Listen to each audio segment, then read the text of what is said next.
में जैसे कि प्रीवियस क्लास में हमने स्टार्ट किया था ट्रबल शूटिंग के टॉपिक को। तो उसमें हम बात कर रहे थे, आज की क्लास में हम वहीं से आगे इसको कंटिन्यू करेंगे, जिसमें हम देख रहे थे कि भाई स्ट्रक्चर ट्रबल शूटिंग जब आप करते हैं तो वो किस तरीके से होती है। ये ट्रबल शूटिंग जब आप करते हो तो उसमें आपके पास एक जनरल जो अप्रोच है वो क्या है, जो हमने अपनी प्रीवियस क्लास में अंडरस्टैंड की। देन स्ट्रक्चर पे हमने बात की।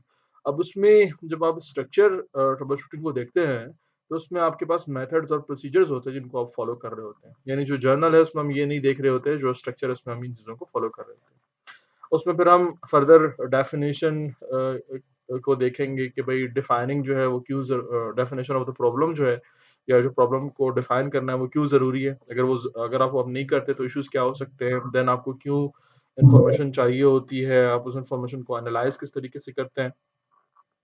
देन हम बात करेंगे कि आप हाइपोथेसिस जो है वो किस तरीके से प्रपोज करते हो, उसको किस तरीके से टेस्ट करते हैं। फिर आपका जो प्रॉब्लम है जिसको आपने ट्रबल शूट करना है, तो वो किस तरीके से आप कर सकते हैं। यानी आप इसको एज अ टीम लीडर देख रहे होंगे, या आप उसका पार्ट होंगे उस टीम का, या आप उस टीम को सुपरवाइज कर रहे होंगे किसी भी नेटवर्क प्रॉब्लम का जो एक आपके पास एक स्पेसिफिक पोर्शन है।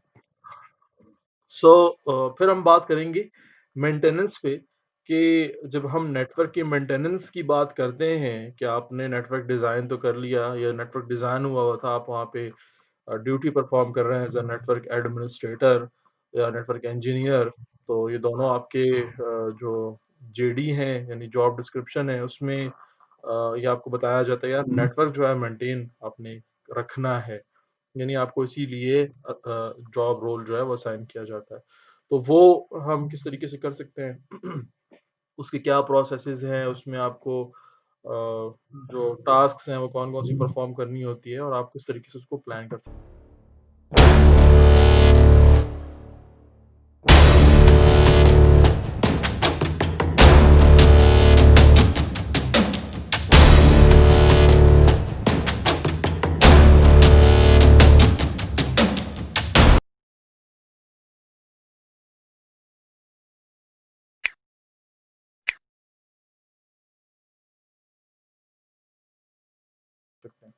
तो आज की क्लास में यही है। तो सबसे पहले हम बात करेंगे जो ट्रबल शूट टी शूट के मेथड्स और प्रोसीजर्स हैं, वो हमने प्रीवियस क्लास में जो अंडरस्टैंड किया था वो कुछ इस तरह के हैं कि आपके पास एक प्रॉब्लम जो है वो रिपोर्ट होती है। देन हम उसको आगे लेके इस चार्ट के थ्रू चलते हैं, जिसमें हमने अपनी प्रीवियस क्लास में काफ़ी डिटेल में डिस्कशन की थी। अब जब हम इसको सिंप्लीफाई करते हैं और उसको फर्दर अंडरस्टैंड करेंगे तो आपके पास जो प्रॉब्लम या जो एक इशू नेटवर्क का रिपोर्ट हुआ है, आप उसको डिफाइन क्यों करते हैं, उसकी डेफिनेशन क्यों ज़रूरी है, और उसको आप फर्दर किस तरह आगे लेके चलते हैं। तो सबसे पहले आपके पास एक रिपोर्ट, एक एरर जो है वो रिपोर्ट हुआ, एक प्रॉब्लम जो था वो रिपोर्ट हुआ नेटवर्क का। अब सबसे जो क्रिटिकल इसमें चीज़ है वो ये है कि आपने कितने टाइम में इसको सॉल्व किया है। यानी आपने इसको लिमिटेड टाइम देकर अगर सॉल्व कर दिया है तो बड़ी अच्छी बात है, और अगर आपने इस पर टाइम ज़्यादा लगा दिया है तो पॉसिबल है कि आपके पास और एरर्स भी जो हैं या और जो प्रॉब्लम्स हैं नेटवर्क के वो रिपोर्ट हो रहे हैं। तो इस तरीके से डिले जो है वो आता जाता है, और इससे आपकी जो परफॉर्मेंस है उस पर इम्पैक्ट पड़ता है। तो जो मेन पॉइंट है वो ये है कि जब आपके पास एक इशू या एक प्रॉब्लम रिपोर्ट होगा तो उसमें आपने उसको वेरीफाई कर लेना है। अब वेरीफाई में आप ये देखेंगे कि भाई वो सिंगल यूज़र या मल्टी यूज़र उसको फेस कर रहे हैं, या एक मुझे एरर रिपोर्ट हुआ जिसमें बताया गया कि भाई हमारा ईमेल सर्वर जो है वो एक्सेसिबल नहीं है। तो उसमें फिर आपने उसको वेरीफाई कर लेना है। अब रिपोर्टिंग एक एसओपी भी बना दें, या अपना एक अप्रोच बना लें जिसमें वेरिफिकेशन में आप ये देख लेंगे कि भाई ये किस टाइम हुआ, इसमें किस किस लेवल पे इश्यूज आ रहे हैं। तो ये वेरिफिकेशन में आप सब कुछ देख लेते हैं। उसका फायदा ये होता है कि वो जो आपने अजम्पशन पे, यानी एक यूजर ने आपको रिपोर्ट किया था प्रॉब्लम, आपने अजम्पशन की बेस पे कि यार ऐसा भी हो सकता था तो वैसा भी हो सकता था, और उसकी बेस पर आप उसको आगे लेके चले, तो ये एक फ्रूटफुल अप्रोच नहीं होगी, या ये एक गुड प्रैक्टिस नहीं होगी। और दूसरी बात ये है कि इसमें आपको टाइम ज़्यादा लगेगा क्योंकि आपने अजम्पशन पे काम स्टार्ट किया हुआ है। तो आप अजम्पशन पे काम नहीं करेंगे, जो रिपोर्ट आपको की गई है आप उसको वेरीफाई कर लेंगे। वेरीफाई करने के बाद आप उसका ट्रबल टिकट जो है उसकी तरफ चलते हैं। अब यहाँ पर बात यूज़र की नहीं हो रही, यहाँ पर बात टेक्निकल सपोर्ट की हो रही है कि अगर आप एक टीम को सुपरवाइज़ कर रहे हैं, तो आपने टिकट जनरेट करवाया या किया और असाइन कर दिया अपने एसोसिएट को, या आप खुद ये कर रहे हैं तो टिकट आपको मिलेगा, या आपने टिकट अपने लिए क्रिएट किया। यार ये टिकट मैंने क्रिएट कर लिया, यानी आप एक-एक नंबर असाइन कर देंगे कि यार ये प्रॉब्लम था और ये उसका एक नंबर है। यानी आप जितने भी अ, ई-सॉल्यूशंस हैं या सर्विसेज़ हैं, जब उनको आप देखते हैं और उसमें आपको कोई इश्यू या एरर आप फेस करते हैं, तो आप उनको कंप्लेंट नोट करवाते हैं। तो उसी वक़्त क्या कर लेते हैं, वो डेट एंड टाइम, जो कंसर्न इन्फॉर्मेशन है और जो एरर की डिटेल है, मैक्सिमम वो चेक करके आपको टिकट असाइन कर देते हैं। ठीक है? तो टिकट नंबर यानी एक नंबर असाइन हो जाता है जिसकी बेस पर आपके इश्यू को ट्रैक किया जाता है। इवन एक सिंपल सी बात, यानी जो आप डेली रूटीन में देखते हैं कि आप डीएसएल कनेक्शन यूज़ कर रहे हैं और आप एरर फेस करते हैं, तो आप जो है कंप्लेंट नोट करवाते हैं। फिर वो आपसे यही जो फेजेज़ हम अंडरस्टैंड कर रहे हैं, इन्हीं फेजेज़ के थ्रू आपसे डिटेल ली जाती है और आपको एक कंप्लेंट नंबर जो है असाइन कर दिया जाता है। तो वो कंप्लेंट नंबर आपके लिए होता है, मगर जो वहाँ पे टेक्निकल बंदा है, उसके लिए टिकट नंबर होता है कि उसको ये असाइन कर दिया जाता है कि ये एक प्रॉब्लम है और ये उसकी डिटेल्स हैं, अब आपने उसको लेके चलना है। तो जो प्रॉब्लम है वो असाइन कर दी जाती है। अब उससे रेलेवेंट जो इन्फॉर्मेशन है उसको गैदर किया जाता है, या वो एस्केलेशन की तरफ एस्केलेट कर जाती है, यानी वो एक्सपैंड हो जाती है। तो गुड प्रैक्टिस यही है या अच्छी अप्रोच यही है कि आप उसके सॉल्यूशन की तरफ जाएँ। तो जो फर्दर हम डेफिनेशन को देख रहे थे, तो अब आपके पास जो डेफिनेशन आ चुकी है या जो प्रॉब्लम डिफाइन हो चुकी है, अब जो इंफॉर्मेशन गैदरिंग है, जैसे हमने अपनी प्रीवियस स्लाइड में देखा कि वो हमारे पास इंफॉर्मेशन गैदरिंग पे आ रहा था कि आप इंफॉर्मेशन उससे रिलेटेड जो है गैदर करेंगे। तो वो इंफॉर्मेशन जब आप गैदर करेंगे तो उसमें आपने एक प्लान बना लेना है कि यार इस प्लान के थ्रू मैं काम करूँगा। फॉर एग्ज़ाम्पल ईमेल सर्वर जो नहीं चल रहा है, तो उसको किस तरीके से हम जो हल करेंगे, सॉल्यूशन की तरफ लेके जाएँगे, या उसकी जो इन्फॉर्मेशन है, वो उसको मैं किस तरीके से डिटेल में अपने पास ला सकता हूँ। तो उसका पूरा आपने एक प्लान बनाया कि स्टेप 1 में मैंने ये देखना है, स्टेप 1 में 2 में मैंने सबनेट देखना है, स्टेप 3 में मैंने जो है वो रिकॉर्ड्स चेक करने हैं, स्टेप 4 में मैंने ट्रेस आउट करना है, स्टेप 5 में मैंने पिंग करना है। तो ये सारे आप बना लेंगे। उसके बाद आपने जो एक प्लान बनाया है, आप उसमें जो टारगेट्स थे आपके उनको आइडेंटिफाई करेंगे। जैसे अभी मैंने आपको बताया कि टारगेट्स क्या-क्या हैं, जो मसाइल हैं उनमें आपने आइडेंटिफाई कर लिया कि यार ये चीज़ें हैं, इनको मैं देखूँगा तो ये हल हो जाएगा। उसके बाद आप अपने टूल किट को असेंबल कर लेते हैं कि यार ये वो टूल्स हैं। टूल का मतलब ये नहीं है कि मुझे कोई हथौड़ा-वथौड़ा लाना पड़ेगा। यानी टूल का मतलब ये है कि आप उसमें कौन-कौन से टूल्स जो हैं वो यूज़ करेंगे, जैसे कि मैं पिंग को यूज़ कर रहा हूँ, या मैं ट्रेस राउट को यूज़ कर रहा हूँ, या मैं एनएस लुकअप को यूज़ कर रहा हूँ। तो ये आपके पास आपके टूल सेट्स आ जाएँगे। या आपको रिमोट एक्सेस करना पड़ रहा है, या इस किस्म के जो फर्दर टूल्स हैं, एसएसएच आप यूज़ कर रहे हैं, तो वो आपके पास टूल किट आ जाएगी कि भई ये मुझे रिक्वायर होंगे इस प्रॉब्लम को सॉल्व करने के लिए। एक्वायर एक्सेस करके आप जो इन्फॉर्मेशन है वो गैदर कर लेंगे, और अगर ऐसा नहीं है तो एस्केलेट की तरफ ही चली जाएगी। अदरवाइज़ अब आप एनालिसिस या एनालाइज़ फेज़ में आ जाएँगे। तो अब आप क्या करेंगे, आप उसको एनालाइज़ करेंगे कि भई इश्यू जो था वो कहाँ पर है और किस जगह पे मसला है, ताकि हम उसको सॉल्व करके इसको एलिमिनेट कर दूँ। तो अब प्रीवियसली हमने देखा कि आपके पास डेफिनिशन थी, डेफिनिशन से हम गैदर इन्फॉर्मेशन का चार्ट देख रहे थे। तो अब हम जो गैदर इन्फॉर्मेशन है, उसमें क्या कुछ होता है? उसमें आप फर्दर उसको किस तरीके से डिवाइड करते हैं, जो एनालिसिस है या एनालाइजिंग है इन्फॉर्मेशन की, वो किस तरीके से आप परफॉर्म करते हैं? तो आपके पास जो गैदर्ड इन्फॉर्मेशन है, उसको आप देखते हैं। देन आपके पास जो डॉक्यूमेंटेशन है उसको आप देखते हैं। अब डॉक्यूमेंटेशन की एग्जांपल क्या होगी, जैसे यहाँ पे लिखा हुआ भी है एक वर्ड बेसलाइन। आपके पास जो नेटवर्क टोपोलॉजी है, आपके पास जो पूरा एक नेटवर्क का डिजाइन आपके पास मौजूद है, या नंबर ऑफ डिवाइसेस आपके पास लेबल मौजूद है, आपको सबनेट्स भी मिले हुए हैं। और जब नेटवर्क बनाया गया था, तो उसकी एक इनिशियल जो कॉन्फ़िगरेशन की गई थी, या जो उसको कंक्लूड किया गया था, तो उसकी एक बेसलाइन परफ़ॉर्मेंस बनाई गई। यानी बेसलाइन वो एक लाइन होती है जब हम सिस्टम कॉन्फ़िगर करते हैं, या हम एक पूरा एक नेटवर्क डिज़ाइन करते हैं, तो हम कहते हैं कि यार ये इस कॉन्फ़िगरेशन के साथ इस लेवल पे परफ़ॉर्म करेगा। ठीक है? यानी अगर आपने परफ़ॉर्मेंस इसकी मैच करनी है, तो वो इस लेवल पे मेंटेन होनी चाहिए, जिसमें आपने बता दिया कि भई बैंडविड्थ ये होगी, इस किस्म जो फर्दर उसके एट्रिब्यूट्स हैं वो उस तरीके से चलेंगे, तो वो उसकी बेसलाइन है। अब उस बेसलाइन से अगर कोई वैल्यू आगे पीछे जा रही है तो उसका मतलब है कि उसमें इश्यू आ रहा है। तो ये आपके पास होगा, डॉक्यूमेंटेशन होगी, इनको आप देखेंगे, इनको यूज़ करते हुए आप अपना एनालिसिस जो है वो जो इन्फॉर्मेशन आपको मिली है उसकी बेस पर आप परफॉर्म करेंगे। जैसे कि आपने देखा मिसाल के तौर पे आपका जो आईपीएसएलए है, उसमें आपको बताया गया था कि यार ये लिंक जो है वो इतने टाइम तक अप रहेगी और उसमें कोई डिस्टॉर्शन नहीं आएगी। मगर जब आपने देखा इन्फॉर्मेशन जो आपने गैदर की है, उसमें आपको पता चला कि एवरी 2 सेकंड्स जो है या एवरी 10 सेकंड्स के बाद जो है ये लिंक अप डाउन स्टेट में जाता है या जो पैकेट है वो ड्रॉप हो जाता है। तो ये आपको कैसे पता चला? जो आपने पहले बेसलाइन कॉन्फ़िगरेशन बना के रखी हुई थी, ये वो डॉक्यूमेंट आपके पास मौजूद है, डॉक्यूमेंटेशन में उसके साथ आपने मैच किया, तो आपको पता चला कि यार ये जो है वहाँ पे इश्यू आ रहा है।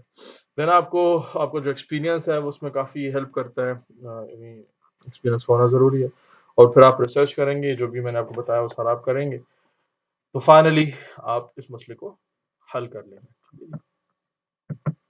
अब इसमें जो आपके पास पोटेंशियल कॉजेज़ होते हैं, तो हमने जो एनालिसिस किया था इन्फॉर्मेशन का, उसको आप आगे लेके चलते हैं। अब इसमें असम्पशन्स भी होती हैं, मगर असम्पशन्स का अहम किरदार नहीं है। असम्पशन्स जो हैं, वो डिपेंडेंट है आपके एक्सपीरियंस पे। अगर आपका एक्सपीरियंस इस फील्ड में बहुत अच्छा है, जो कि वक़्त के साथ-साथ डेवलप होगा, यानी ऐसा भी नहीं है कि आप कहें कि यार असम्पशन तो मेरा एक्सपीरियंस ही नहीं है, मैं अभी न्यू आया हूँ। तो आपने स्टडी जो किया है और आपने जो डिटेल देखी है, उसकी बेस पर आप असम्पशन बनाएँगे और हाइपोथेसिस की तरफ इसको लेके जाएँगे। तो वो भी है, मगर कहने का मकसद ये है कि वो 100% नहीं है, ठीक है? तो आपने जो अपनी एनालिसिस या एनालाइज़ करके इन्फॉर्मेशन फाउंड आउट किया है कि भई ये स्पेसिफिक इश्यूज़ हैं और आपने उसको देख भी लिया है, तो अब वो जो पोटेंशियल कॉजेज़ हैं, उनको आप एलिमिनेट करेंगे और उस एलिमिनेशन के लिए आप एक हाइपोथेसिस जो है, वो प्रपोज़ करते हैं और उसको फिर टेस्ट करते हैं। तो जब आप हाइपोथेसिस को प्रपोज करते हैं तो उसमें सबसे पहले आपके पास है जो मोस्ट प्रोबेबल कॉजेज हैं उनको आप मेंशन करते हैं, उनकी जो इन्फॉर्मेशन है वो आपने गैदर की हुई है। फिर आप जो रिस्पॉन्सिबिलिटी है उसकी डिटर्मिनेशन की तरफ जाते हैं। अगर बात काबू नहीं आ रही है, मसाइल जो है वो आपके हाथ से बाहर हैं, तो फिर आप एस्केलेशन की तरफ चले जाते हैं। अदरवाइज आप जो हाइपोथेसिस है उसको प्रपोज करते हैं और उसको टेस्ट करते हैं और वो कामयाब हो जाता है, तो आपका जो इश्यू जो आप फेस कर रहे थे वो सॉल्व हो जाता है। तो फाइनली जो हम टेस्टिंग करेंगे और वेरिफिकेशन करेंगे हाइपोथेसिस की, वो कुछ इस तरह की होगी कि जो आपने हाइपोथेसिस प्रपोज किया है कि यार ये स्पेसिफिक जो कॉजेज हैं उनको इस तरीके से हम हल करेंगे, तो आपने उसका जो सॉल्यूशन है वो डिफाइन किया। देन आपने उसकी जो इम्पैक्ट है और अ, उसकी जो कितना अर्जेंट आपको रिक्वायर है, तो उसी उसको मद्देनजर रखते हुए आपने फर्दर उस पे जो रोल बैक प्लान है वो आपने मेंशन किया। देन फाइनली जो हमने सॉल्यूशन बनाया हम उसको इम्प्लीमेंट करेंगे और उसको वेरीफाई करेंगे। अगर वेरिफिकेशन में मसाइल हल हो गए तो हम सॉल्व का स्टेटस दे देंगे कि भाई ये टिकट जो आपने असाइन किया था या आपको असाइन हुआ था वो सॉल्व हो चुका है। अगर ऐसा नहीं है तो फिर आप दोबारा रोल बैक करके अपने प्रीवियस प्लान पे चले जाएंगे, जिसमें आपको इंफॉर्मेशन दोबारा से गैदर करनी पड़ती है। अब यहाँ पे दरमियान में जो आपको नज़र आ रहा है डिफाइन सोल्यूशन, उसकी कितनी जो अर्जेंसी है उस पर कितना इम्पेक्ट है उसका, तो रोल बैक जो आपको नज़र आ रहा है, तो वो भी आप देखेंगे जो प्रीवियस कॉन्फ़िगरेशन है उसको आपने बैकअप लिया हुआ है। कहीं ऐसा तो नहीं कि आप जो चेंजेस परफ़ॉर्म कर रहे हैं उसकी वज़ह से जो मसला है वो मसला नहीं बल्कि वो एक तूफ़ान बन जाए, यानी वो और मसाइल उसमें ज़्यादा क्रिएट हो जाएँ। तो ये चीज़ भी आपने अपने माइंड में रखनी है कि आप सॉल्यूशन की तरफ जाते हुए कहीं और इश्यूज़ तो क्रिएट नहीं कर रहे। तो इस बात का आपने बहुत ज़्यादा ख़्याल रखना होगा। तो फाइनली हमारे पास है हमारा जो प्रॉब्लम है उसका सॉल्यूशन। सो आपने टेस्ट कर दिया, अब आपके पास इनकॉर्पोरेट सॉल्यूशन आ गया है और आपने टिकट को क्लोज कर दिया जैसे भी हमने बात की। तो फाइनली जो आपका नेटवर्क इशू है वो सॉल्व हो जाएगा। अब नेक्स्ट हमने बात करनी है नेटवर्क मेंटेनेंस पे। सो नेटवर्क मेंटेनेंस को जब इसकी अप्रोचेस को हम इसके प्रोसेसेस को हम देखते हैं, तो उसमें सबसे पहले आपने ये अपनी एक टू डू लिस्ट बना लेनी है कि यार वो कौन कौन से टास्क हैं जो परफॉर्म करनी है नेटवर्क को मेंटेनेंस करने की या उसकी मेंटेनेंस के लिए, वो कौन कौन सी टास्क हैं, जिसमें मैंने क्या बैकअप्स लेने हैं, क्या मेरे पास कनेक्शंस के बैकअप्स होने चाहिए, या डिवाइस जो है उसमें कोई सेंट्रलाइज एक मॉनिटरिंग सॉल्यूशन चल रहा है या नहीं चल रहा। तो आपकी टू डू लिस्ट है जो आपने देखनी होती है, रूटीन में मेंटेन करनी होती है। देन आपके पास जो नेटवर्क की मेंटेनेंस के स्केड्यूल्स हैं, जैसे कि आप मॉनिटर कर रहे हैं अपने डिवाइस को, ये एक गेमिंग सर्वर है और नंबर ऑफ यूजर जो हैं उस पे इंक्रीज हो रहे हैं, तो आप लोगों ने जो एस्टिमेट लगाया हुआ था 1 ईयर का, जो कैलकुलेशन आप लोगों ने की हुई थी, उसमें आपने जो आपकी रिसोर्सेज हैं आपके सर्वर की, वो कुछ इतनी है कि आप लोगों की कैलकुलेशन के मुताबिक वो 5 साल तक काफ़ी थी, मगर आपको अंदाज़ा नहीं था कि जितना रैपिडली ये स्प्रेड होगा या इंक्रीज होगा।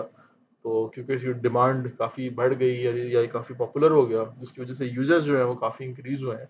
अब उसमें फिर जो आपको मेंटेनेंस करनी पड़ रही है, या आपके जो ये जो सर्वर्स हैं उन पे कोई वुलनरेबिलिटी अवेलेबल है या आपको अभी भी आइडेंटिफाई हुआ है, तो उसको आपने पैच करना है। तो उसको परफॉर्म करने के लिए आपका जो सर्वर है या जो सर्विसेज हैं या जो सर्वर्स हैं, अ, उनकी मेंटेनेंस के लिए आपको उसको डाउन करना पड़ता है या आपको उसकी सर्विसेज को स्टॉप करना पड़ता है। आपने मेनी टाइम मैसेजेस रिसीव किए होंगे कि इस डेट से इस डेट तक आपकी जो एटीएम मशीन है वो अवेलेबल नहीं होगी, या इस डेट से इस डेट तक आपकी जो वेबसाइट है वो अवेलेबल नहीं होगी। रीज़न क्या है? Due to maintenance.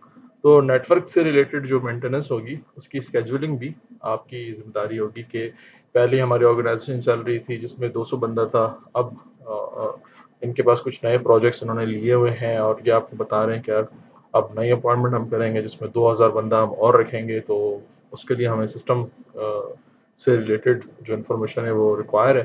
तो फिर आप देख के बताएंगे कि भाई जो नेटवर्क की मेंटेनेंस है, उसको मुझे परफॉर्म करना पड़ेगा, उसकी स्केजुलिंग करनी पड़ेगी ताकि मैं इसको आगे लेके चल सकूँ।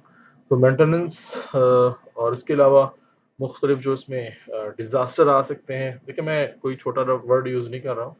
डिज़ास्टर एक बिग वर्ड है, तो डिज़ास्टर रिकवरी के जो प्लान्स हैं वो भी आपकी रिस्पॉन्सिबिलिटी में आते हैं, यानी वो नेटवर्क मेंटेनेंस के जो प्रोसेसेस हैं वो उसी में आते हैं कि व्हाट इफ़ कि एक सर्वर रूम जो है वो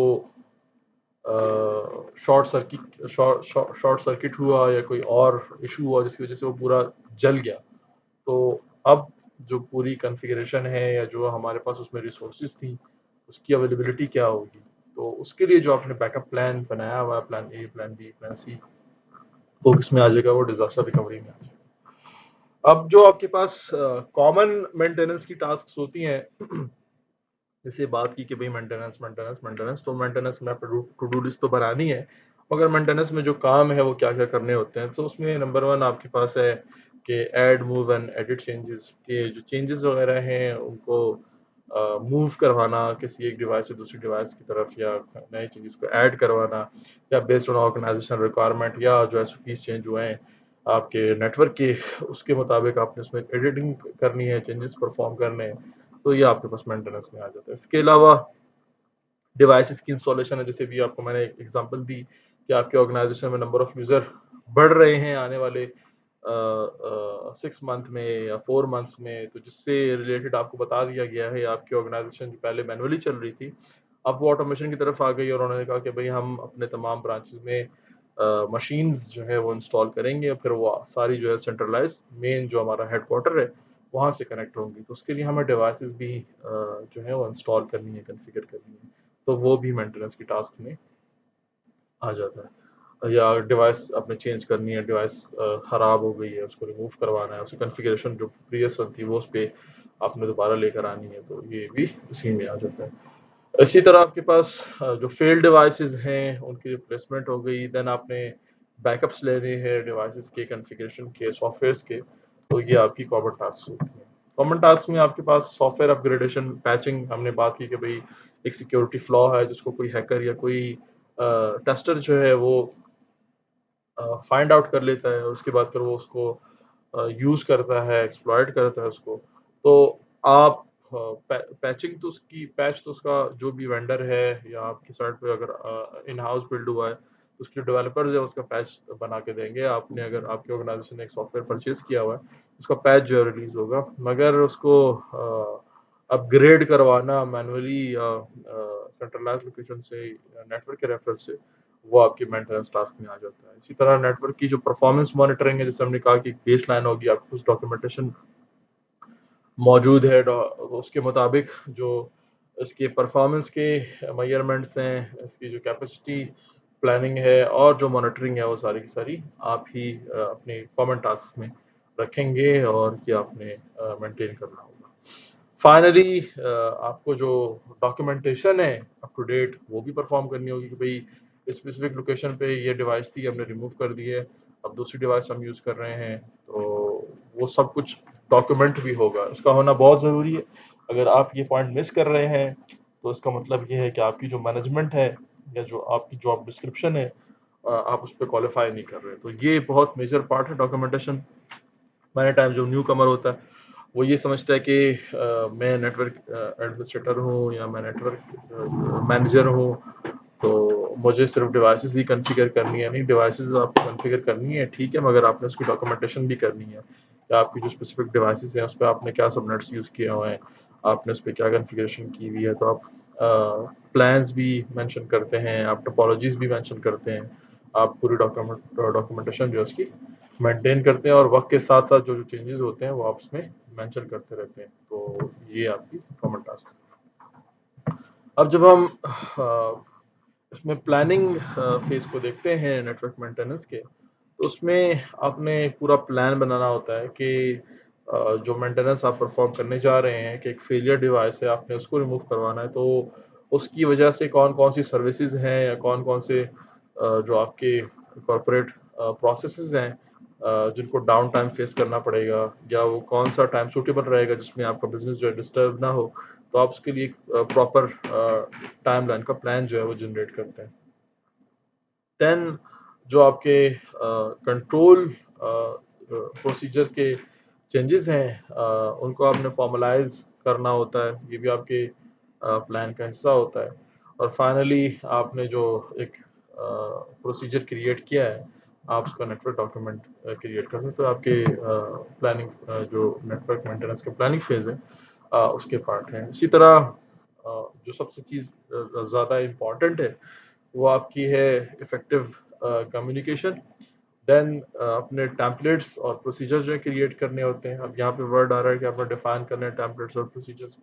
देखें, एक डिवाइस है या एक टोपोलॉजी है जिसमें मेरे पास एक HQ है और बाकी रिमोट साइट्स हैं। जो रिमोट साइट्स हैं उनका उनका नंबर है 31।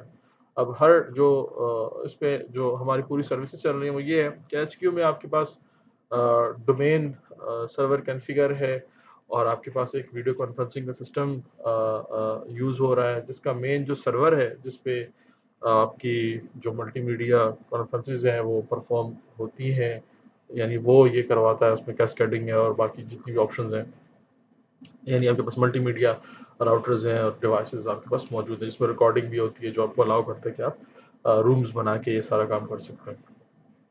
तो उसको सिक्योर करने के लिए आपने फायरवॉल्स भी डिप्लॉय की हुई होंगी क्योंकि सिक्योरिटी जो है वो मेजर कंसर्न है। तो आपके पास एसक्यू भी फायरवॉल है, हम अज्यूम करते हैं कि भाई वो जोन बेस्ड फायरवॉल है या वो एक राउटर है। एक ऐसी डिवाइस है जिसमें आपके पास फायरवॉल के फीचर्स भी हैं, राउटिंग के फीचर्स भी हैं और स्विचिंग के फीचर्स भी हैं। तो अब एचक्यू के अलावा जो 31 साइट्स हैं वहाँ पर भी आप इसको यूज़ कर रहे हैं, तो जो रिमोट साइट है वहाँ पर आपका रूटीन में आना जाना इम्पॉसिबल है, या अगर आप वहाँ पर ट्रैवल करते भी हैं तो आपको काफ़ी टाइम लगता है क्योंकि वो साइट है, रिमोट साइट है। इसका मतलब ये है कि इसको आप इस तरीके से देख लें कि हमारी एक साइट जो है वो इस्लामाबाद में है, बाकी जो 31 साइट्स हैं, जो मेन साइट है वो इस्लामाबाद में, बाकी जो साइट्स है एक साइट आपके पास दालबंदीन में है, तीसरी साइट आपके पास जो है गवादर में है, इसी तरह कराची, हैदराबाद, मुख्तलिफ सिटीज़ आप 31 करके उनको रख रहे हैं। तो वहाँ पे उनके स्टेशन बने हुए हैं, जो भी उनकी स्पेसिफिक कंसर्न जॉब है या जो जिससे रिलेटेड उनकी ऑर्गेनाइजेशन है उस पर डिस्कशन होती है, वो वीडियो कॉन्फ्रेंस के जरिए ऑन बोर्ड मीटिंग लेते हैं जो ट्रैवल चार्जेस हैं, बाकी जो एक्सपेंसेस है वो इस तरह एलिमिनेट हो रहे हैं, तो इसलिए वो उसको यूज़ कर रहे हैं।